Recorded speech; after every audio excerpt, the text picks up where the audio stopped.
이렇게 금요기도에 나오신 또는 영상을 통해서 주 앞에 기도하시는 여러분들 위해 하나님의 크신 은혜와 복이 임하시기를 주님의 이름으로 축원합니다. 오늘 여러분과 함께 나눌 말씀은 하나님 경외가 살 길입니다. 하나님 경외가 살 길입니다 라는 제목입니다. 여러분, 인간은 누군가를 경외하며 살아야 안정을 찾을 수가 있습니다. 왜요? 유한하니까요. 우리는 한계가 있기 때문에, 우리는 부족함이 있기 때문에, 우리는 완전하신 분, 나보다 강력한 힘을 가지신, 무한한 능력을 가진 신에 대한 경외감을 가지게 됩니다. 그러한 경외감은 원시 종교에서도 그대로 발견되고 있습니다. 거의 인간에게는 본능과 같은 것이라 말해도 과언이 아닐 것입니다. 여러분, 그렇게 볼 때 여러분은 누구를 경외하며 살고 있으신가요?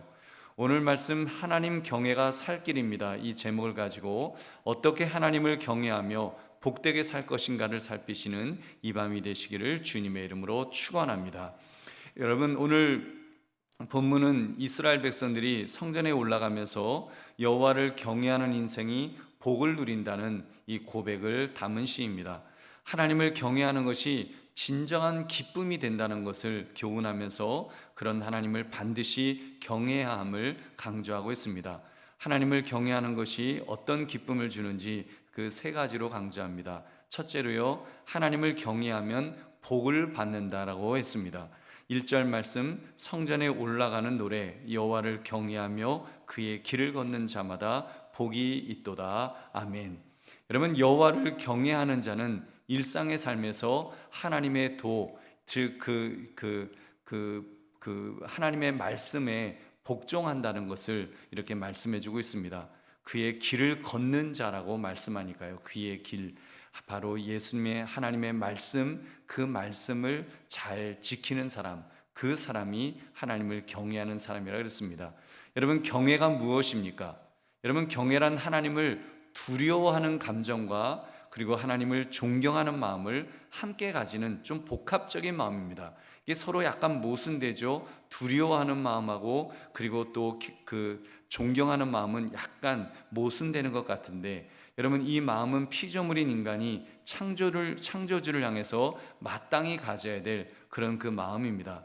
그렇기 때문에 경외하는 것은 단순한 태도의 문제가 아닙니다. 경외한다는 것은 순종이라는 이 행동이 따라야 합니다. 이때 복종이 아니라 순종이 더 적합한 단어라 말할 수 있습니다. 왜냐하면 좀 그 경외감에는 두려움과 함께 존경의 의미가 반드시 있다고 말씀을 드렸습니다.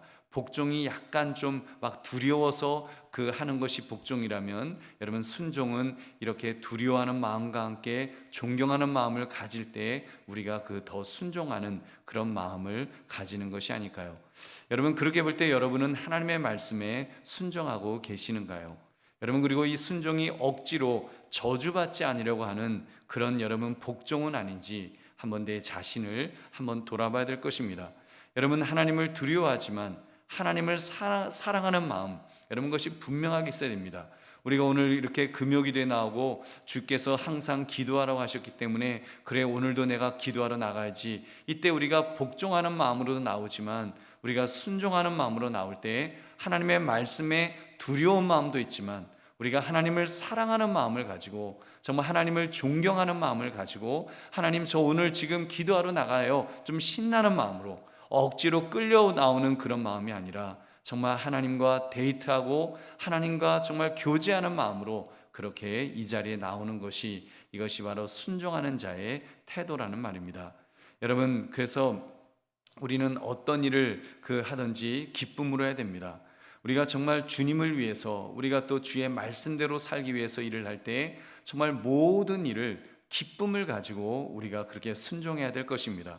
여러분, 헌금을 할 때도 자발적으로 할 때 하나님께서 기뻐하신다고 하셨습니다. 우리의 모든 순종도 마찬가지입니다. 하나님의 말씀을 따라 살겠다 결단하면서 그 결단이 하나님을 향한 그 사랑의 발로여야 한다는 것입니다. 저주받지 않으려고 억지로 하는 것이 아니라 하나님을 사랑해서 하나님을 기쁘시게 해드리기 위해서 우리가 그런 마음으로 해야 합니다. 그렇게 할 때 하나님께서 기뻐하시며 은혜와 복을 부어 주십니다. 여러분, 그러므로 나의 삶 전 영역에서 하나님을 경외함으로 복을 받으시기를 주님의 이름으로 축원합니다. 여러분, 두 번째, 그 복은 우리 일상에서 주어지는 복이라고 말씀합니다. 오늘 본문은 두 가지 복을 말씀해요. 첫 번째 복은 수고한 대로 먹는 복을 약속하였습니다.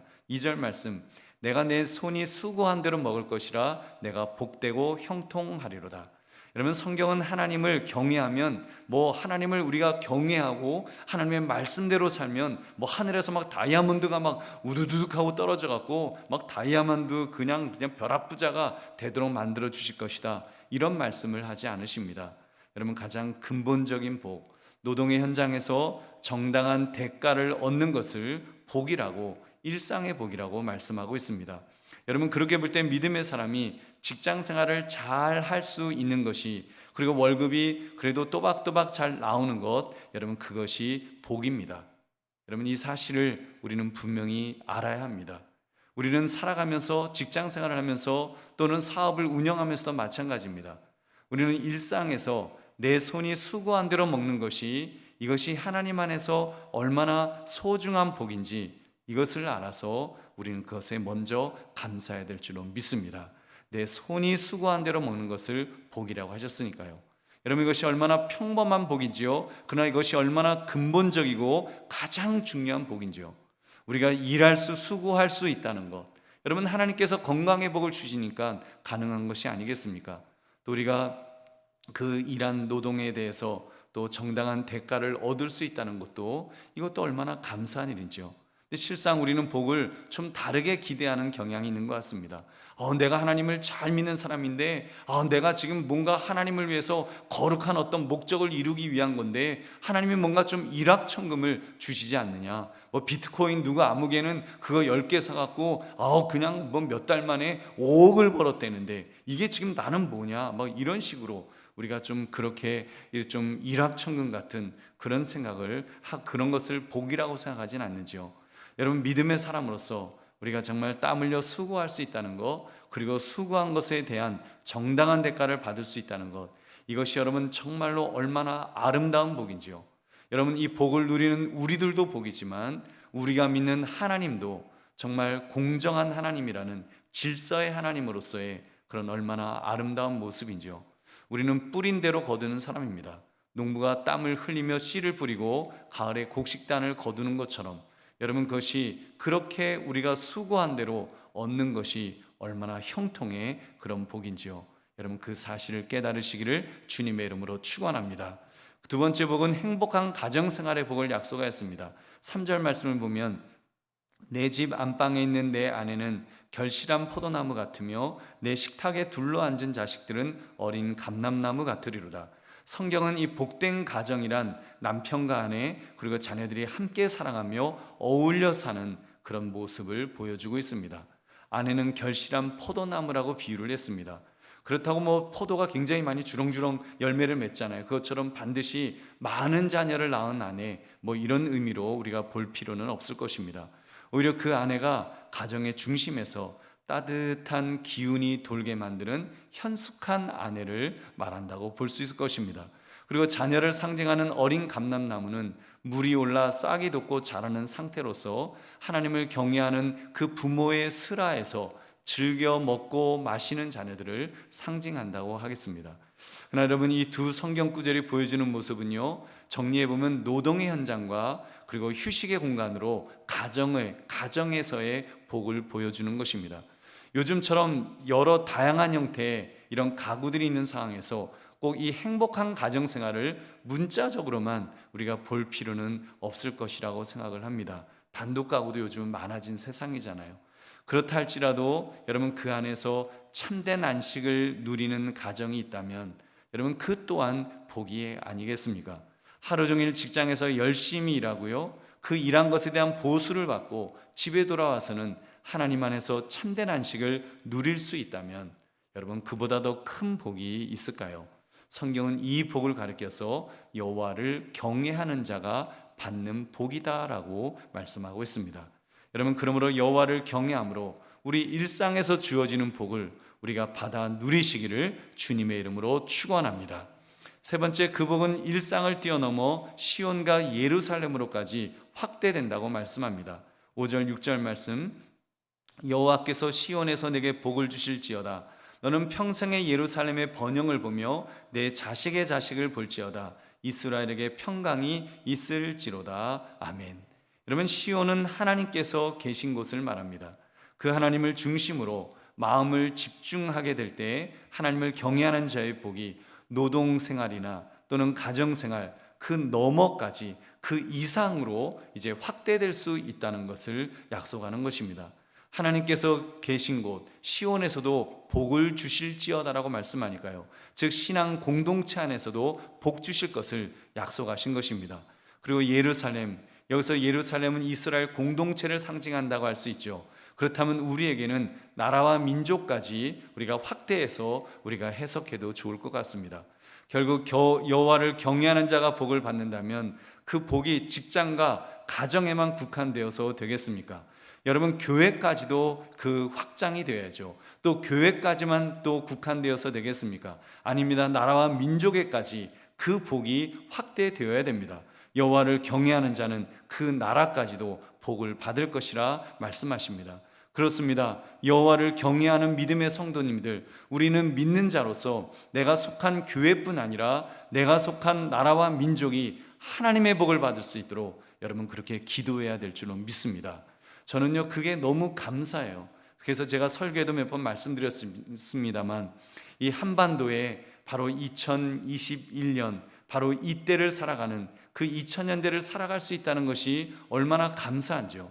그리고 또 그런 일들이 계속 지속되기를 하나님, 제가 하나님 만나는 그날까지 이런 나라가 계속될 수 있도록 해달라고 그 기도를 합니다. 왜냐하면 너무 두려우니까요.